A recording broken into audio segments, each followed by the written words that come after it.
Honour X9C এই ফোনটাতে 6600 mAh battery থাকা সত্ত্বেও এই ফোনটা বেশ হালকা পাতলা, কেননা ফোনটিতে ব্যবহার করা হয়েছে সিলিকন কার্বন ব্যাটারি ছাড়াও ফোনটিতে থাকছে 108 মেগাপিক্সেল ক্যামেরা সেটআপ, 120 হার্জের অ্যামোলেড ডিসপ্লের মতো থাকছে হাইলাইটেড ফিচার। এছাড়াও ফোনটা ডিজাইনও থাকছে ম্যাজিক পরিবর্তন। আজকের ভিডিওতে কথা বলবো অনার X9C এই ফোনটা নিয়ে। এই ফোনটাতে কি কি চমক থাকছে সকল বিস্তারিত নিয়ে কথা বলবো আজকের ভিডিওতে। অবশ্যই ভিডিওটি শেষ পর্যন্ত দেখবেন, সেই সাথে জানতে পারবেন এই ফোনটা প্রাইস এবং লঞ্চিং ডেট সম্পর্কে। সো আপনি যদি আমাদের চ্যানেলে নতুন দর্শক হয়ে থাকেন, রিকোয়েস্ট থাকবে চ্যানেলটি সাবস্ক্রাইব করে রাখার।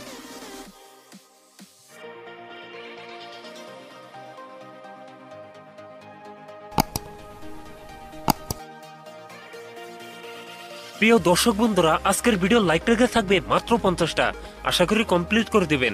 প্রথমেই কথা বলি এই ফোনটার ডিজাইন এবং এর বিল কোয়ালিটি নিয়ে। অ্যালুমিনিয়াম ফ্রেমের সাথে এই ফোনটি রিয়ার থাকছে গ্লাস, তবে সাথে থাকছে সুন্দর একটি ডিজাইন আর একটি রাউন্ড সার্কেলে থাকছে ফোনটা ক্যামেরা সেটআপ গুলো। এছাড়াও এই ফোনটা ওয়েট ডিস্ট্রিবিউশন বেশ ভালো। সামনের দিকে থাকছে ফুল বি ডিসপ্লেতে থাকছে একটি মিনি ক্যাপসুল, যেখানে বসানো যায় ফোনটা সেলফি ক্যামেরা। এছাড়াও ডিসপ্লেতে কার্ভ হওয়ার কারণে এই ফোনটা চিন বেজেল একদমই ন্যারো করা হয়েছে, যার ফলে লুকের দিক থেকে বেশ প্রিমিয়াম হবে এই ফোনটি। একই সাথে ফোনটিতে থাকছে secondary noise cancellation mic, USB type C port এবং ডুয়েল স্পিকারের মতো থাকছে হাইলাইটেড ফিচার। সো ওভারঅল এই ফোনটা ডিজাইন আমার কাছে পার্সোনালি ভালো লেগেছে। আপনাদের কাছে এই ফোনটা ডিজাইন কেমন লাগছে নিচে কমেন্ট করে জানাতে পারেন। কথা বলা যাক এই ফোনটা ডিসপ্লে নিয়ে। ফোনটিতে থাকছে 6.78 ইঞ্চ অ্যামোলেড ডিসপ্লে, যাতে থাকছে ফুল এইচডি প্লাস রেজলিউশন, অর্থাৎ 1224x2700 পিক্সেল।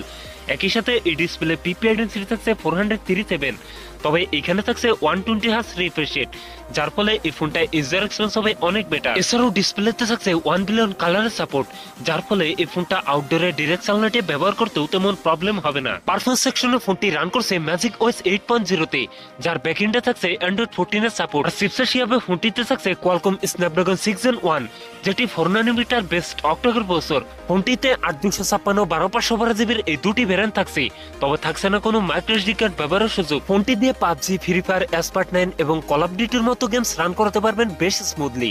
সো এই ফোনটার পারফরম্যান্স সেকশনও মোটামুটি ভালোই মনে হয়েছে। ক্যামেরা হিসেবে ফোনটিতে থাকছে ডুয়েল ক্যামেরা সেটআপ, যার প্রাইমারিতে থাকছে 108 মেগাপিক্সেল, টুতে থাকছে 5 মেগাপিক্সেল আল্ট্রা। আর এই ফোনটি সেলফি ক্যামেরাতে থাকছে 16 মেগাপিক্সেল সেলফি ক্যামেরা। ফোনটি রিয়ার ক্যামেরা দিয়ে সর্বোচ্চ ভিডিও শুট করতে পারবেন 4K 30 fps। এছাড়াও ফোনটি সেলফি ক্যামেরা দিয়ে ভিডিও শুট করতে পারবেন 1080p 30 fps। ব্যাটারি হিসেবে ফোনটিতে থাকছে 6600 mAh এর একটি লং লাস্টিং ব্যাটারি, যার সাথে থাকছে 66 ওয়াটের একটি ফাস্ট চার্জার। সিকিউরিটি হিসেবে ফোনটির ফিঙ্গারপ্রিন্ট থাকছে আন্ডার ডিসপ্লে, সো ফিঙ্গারপ্রিন্টও বেশ ফাস্ট এবং অ্যাকুরেট হবে আশা করা যাচ্ছে। সো ভিউয়ার্স, এই ছিল আমার আজকের ভিডিও। এখন জানিয়ে দেওয়ার পালা এই ফোনের প্রাইস এবং লঞ্চিং ডেট। এই ফোনটির প্রাইস হতে পারে 40,000 টাকার আশেপাশে, আর এই ফোনটি জানুয়ারি মাসের প্রথম থেকেই পাওয়া যেতে পারে, তবে আনঅফিশিয়াল ভাবে। সো ভিউয়ার্স, এই ছিল আমার আজকের ভিডিও। যদি ভিডিও ভালো লাগে অবশ্যই ভিডিওতে লাইক করবেন, কমেন্ট করে জানাতে পারেন আপনার মন্তব্য। এরকম ভিডিও পেতে চ্যানেলটি সাবস্ক্রাইব করে রাখবেন এবং আপনার বন্ধু বান্ধবের মধ্যে শেয়ার করে দিতে পারেন এই ভিডিওটি। সবাই ভালো থাকেন, সুস্থ থাকেন, দেখা হচ্ছে পরবর্তী কোনো ভিডিওতে।